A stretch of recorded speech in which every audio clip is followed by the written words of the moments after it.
Hello, my name is Voya and welcome to my deep guide and into a slightly different type of a video. Many of you following my deep guide are already using or are at least curious about ePaper screens. Maybe you know that they don't shine light into your eyes like other LCD or OLED displays. Maybe you've heard about how they're easier to read in the daylight, but how many of us actually know what's going on under the hood of an ePaper display? What makes them work? What makes them so different and in many ways so much more advanced than the tech that we use every day? That's what we're going to be diving into today, a clear, visual and easy digestible deep dive into the fascinating world of ePaper technology. If you like the work that I do and you would like to support that independence and work, you can head on over to mydeepguide.com/shop, where you can find high quality ePaper and template products for your ePaper devices. MDO, or My Daily Organizer, is a workbook to help you organize all of your personal or professional yearly, quarterly, monthly, weekly, daily needs. It is a completely interlinked workbook, making it an extremely powerful addition to any of your ePaper devices. MMP, or My Deep Guide Meeting Planner, is also a hyperlinked workbook focused on helping you simplify, centralize and organize all of your meeting planning needs, allowing you seamless navigation between different meetings from the meeting index page, and with each meeting having the ability to have individual agenda and notes. You can also find My Deep Guide Curated Templates, which is a collection of very carefully crafted notebook templates. What makes MDG Curated Templates different? All of them are pixel perfect for the device screen size that you are using them on. This is why there are so many different variations, so that you can choose the one that fits your device perfectly. These templates also maintain a universal 8mm line spacing standard and 4mm grid spacing standard. Purchasing any of these products will enhance your productivity and simplify your organization. You also directly support independence of My Deep Guide.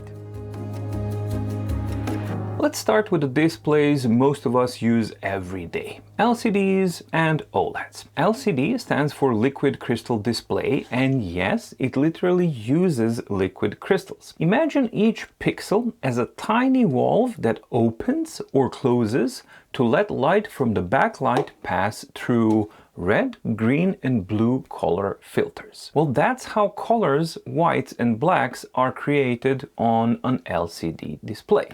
Now, what about those LED TVs you see in the stores? Well, actually that's kind of a cheat way of advertising them. They are actually LCDs, with the only difference that the LED TV is using an LED backlight instead of an old school type of a backlight that LCD displays use. OLEDs, on the other hand, are a much different beast, because every single pixel in an OLED emits its own colored light.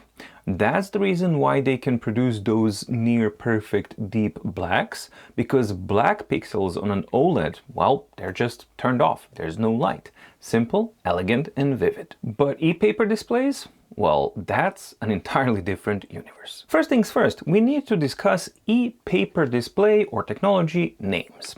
They go by many names: electrophoretic displays, ePaper, or most commonly known as e-ink screens. And that last one isn't just a brand name. It's the name of the company that invented this tech and holds the lion's share of patents, some of which are thankfully starting to expire finally.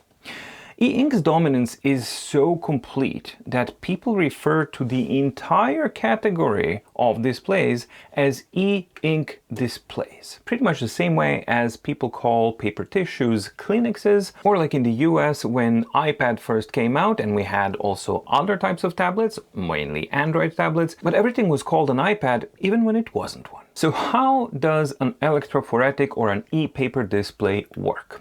Well, at their core, ePaper displays are reflective, just like real paper. But unlike reflective LCDs, for example, which are basically, to simplify it, regular LCDs with a specialized mirror behind them and specialized polarization that's being used for the LCD cells, ePaper doesn't use filters normally, doesn't use polarizers or backlights. Instead, it uses something far cooler: actual physical ink particles that are floating in fluid and are physically moved by positive and negative electric charges to form an image. That's right, that's a display that's made out of tiny physical bits of ink doing a microscopic electro-induced dance, hence the name electrophoretic, or moved by electricity. So what makes, or what's inside one of these screens? Well, it's actually quite complex and a carefully stacked layer cake of display engineering. On the top, we start with a protective layer, which is usually made out of glass or hard plastic. This layer at the same time also can sometimes have a texture applied on it to simulate the paper-like type of writing surface, because ePaper displays are commonly used as e-notebooks as well. Under that, you might have a capacitive touch layer responsible for capturing touch input, or even a digitizer for pen input. These two layers can either be separate, or sometimes they can be also integrated as a dual functionality in a single layer. If the screen has a front light, well, then there's going to be another layer that's going to be a light guide layer with edge-mounted LEDs. In color displays, there's also a color filter array, or CFA layer. Then we finally get to the heart of the display, and the heart of the display is an electrophoretic layer with millions of tiny microcapsules, each filled with black and white pigment particles floating in a transparent fluid. Beneath that, there's a TFT backplane which applies voltage to individual pixels. And finally, at the very bottom, a diffuse reflective layer that bounces ambient light back through the whole stack. Typically, there's another layer applied here, which is the Wacom EMR layer, which is responsible for passive pen input types, which most of these tablets are actually using. All right, now we know what's it made out of, but how does it actually form an image? Well, let's zoom in on how a single pixel works in an ePaper display. Inside each microcapsule, there are positively charged white particles and negatively charged black particles. When the display wants to show white, it pulls the white particles to the top and pushes the black ones down.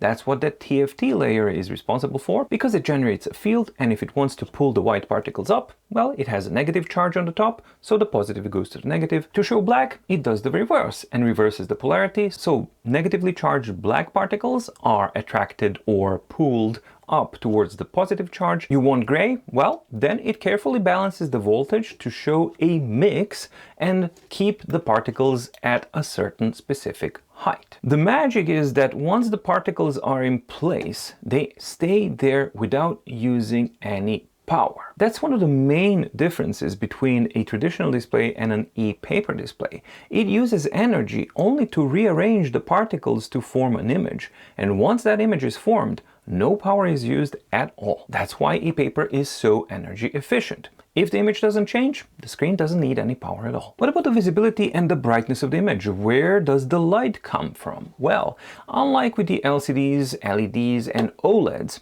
ePaper doesn't shine light directly at you. What it instead does, it borrows light from the surroundings and it reflects it back to you through a special reflective layer at the back of the display that we've already mentioned. This layer is not just like a mirror. This layer scatters light evenly in all directions, making the image visible from almost any angle and spreading the light to a wide angle to offer a more uniform light distribution. Most of the light that reaches this reflector gets there by passing either between the ink particles through the fluid, or if we're talking about the white particles, yes, there's some translucency, so some very small portion goes through them and reaches that reflector, but the largest portion is actually by scattering off the white particles. These white particles are special.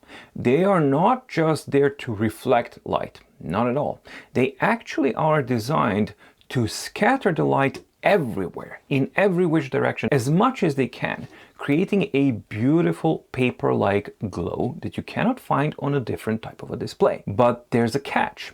If white particles are surrounded by black ones, some of that light will get absorbed before it can escape, because black particles are also special because they are designed to absorb as much light as they can. So if you think about it, if you have a fully white page, you will get a cascade scattering light type of an effect, because light hits one white ink particle, it scatters the light around to other neighboring white particles, which then in turn scatter the scattered light and the light that they have received, and then you have this cascade scattering type of an effect. However, if these are surrounded by black particles, well, the black particles are going to stop that cascade effect.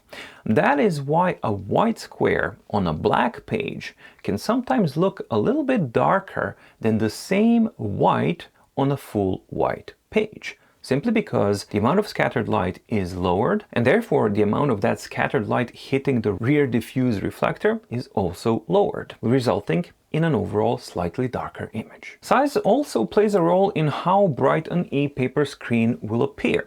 Smaller screens tend to be brighter than the large ones, and a lot of people have actually noticed that. But have you ever wondered why? The reason is because the bigger the display, the more opportunities there are for optical imperfections, surface unevenness, scattering losses, and reflectance drop-off. That is why a 6-inch e-reader often looks punchier and more contrasty than a big 13.3-inch e-reader, even if they use the same e-ink panel technology. Typically, this difference will amount to around 3 to 4% of brightness in favor of a smaller display. As great as reflective electrophoretic displays are, they don't really work well in low light environments unless they are illuminated by something. That's where the front light layer comes into play. Unlike LCDs and OLEDs that directly emit light, ePaper needs ambient light to be readable.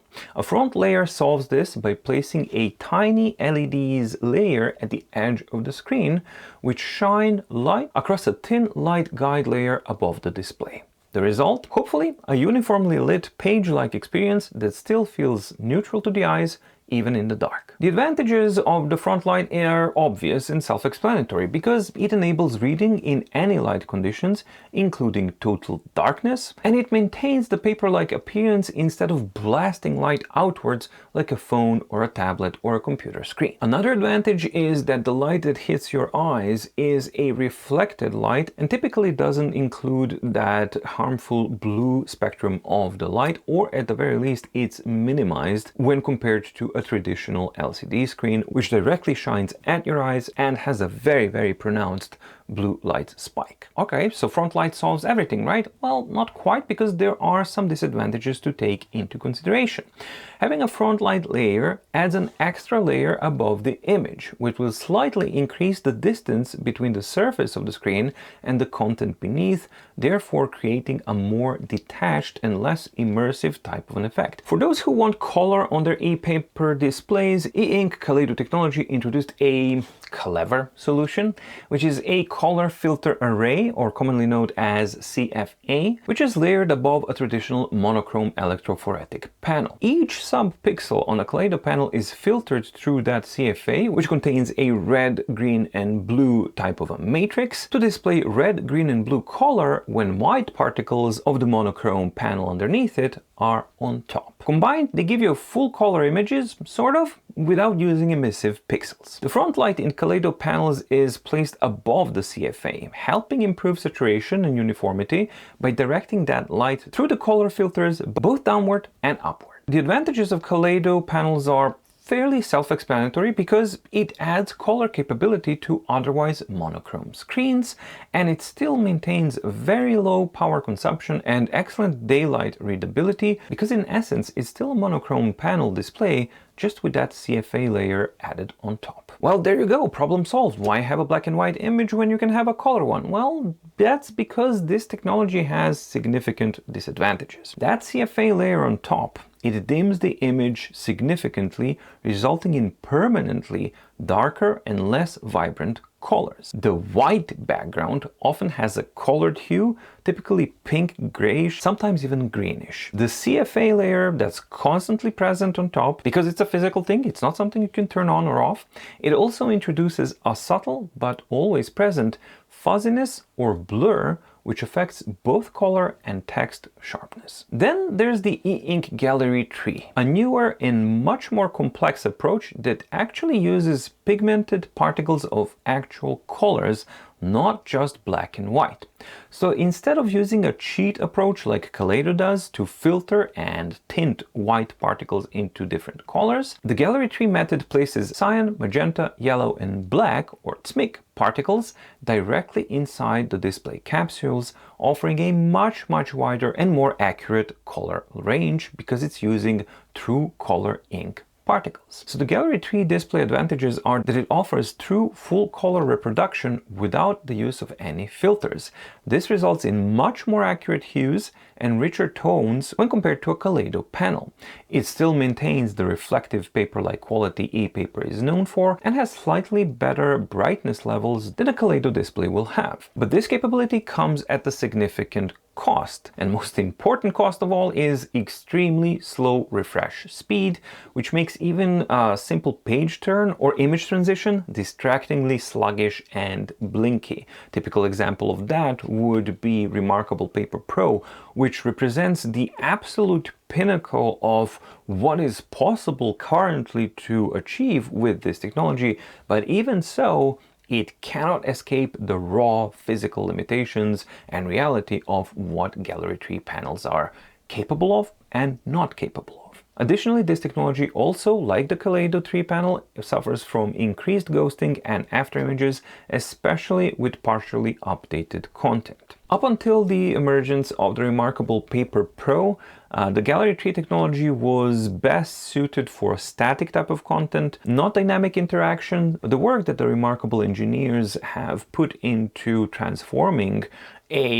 what is meant to be a static type of display panel into a dynamic panel is a really important one. And that's why I maintain that Remarkable Paper Pro, while not perfect by any means, and it has a lot of shortcomings, but what it actually represents as far as the development of ePaper technology is a very important milestone. So why use ePaper at all? Well, the advantages are compelling. ePaper is incredibly easy on the eyes, there's no glare, there's no harsh backlight, and it feels more like reading ink on a paper than looking at the screen, especially on devices that do not use a front light. It uses virtually no power at all when displaying static content, meaning that the devices can actually last weeks on a single charge without requiring a massive battery pack. And it remains perfectly readable even in direct sunlight. In fact, more light you give it, better the image quality will be, something that's a direct opposite with most LCDs and OLEDs, which, as you well know, really struggle with direct sunlight conditions. Of course, nothing is perfect, and neither is ePaper technology. Refresh rates of ePaper screens are slow, which means that video and fast scrolling are a no-go. However, there have been recently significant developments in improving this type of refresh speed and employing incredibly intelligent, creative software and hardware solutions to overcome or improve this type of limitation, and we now have some panels that are able to reach even 30 frames per second. Color reproduction is another disadvantage of e-ink panels or e-paper panels. It's still very limited, especially when compared to traditional displays. And because of their layer design, e-paper panels, especially glassed ones, can be very fragile. And finally, the complexity of the multi-layered structure and all the technology involved to actually create an e-paper display means that they are very expensive. So, do you need an e-paper device in your life, and who are e-paper displays or devices for? Well, if you spend hours reading, writing, studying, or reviewing documents, or if you need a device that just barely sips power and works beautifully outdoors, then ePaper is an absolute game changer. However, if what you want is a full motion video, vivid saturated colors, real-time animation, or something like that, then LCDs and OLEDs still have the upper hand, significantly so. Ultimately, there's one thing that I think you need to kind of keep in mind and understand, and that is that ePaper isn't or shouldn't be trying to replace traditional screens. What it should be doing, and what it is doing, is it's carving out its own space, a quiet, reflective space where your eyes can rest, where your brains can settle down, remain focused, and where the content lives as ink, not as light. I hope that you found today's video informative and or useful. If you did, please do let me know in the comments down below, and also follow up questions if you have some, because I really enjoy making videos of this type and I would like to share as much knowledge as I can with you guys. If you are a viewer who is on the fence of whether or not you need an ePaper device, you want an ePaper device, but you don't fully understand what's it like, how it works, what does it do, what doesn't it do, why is it expensive, and all of these kinds of things, I hope that this video also brought more light on the subject, no pun intended, and more clarity, again, no pun intended, on this subject. Thank you so much for watching, stay safe, stay healthy, and see you in the next video. Bye!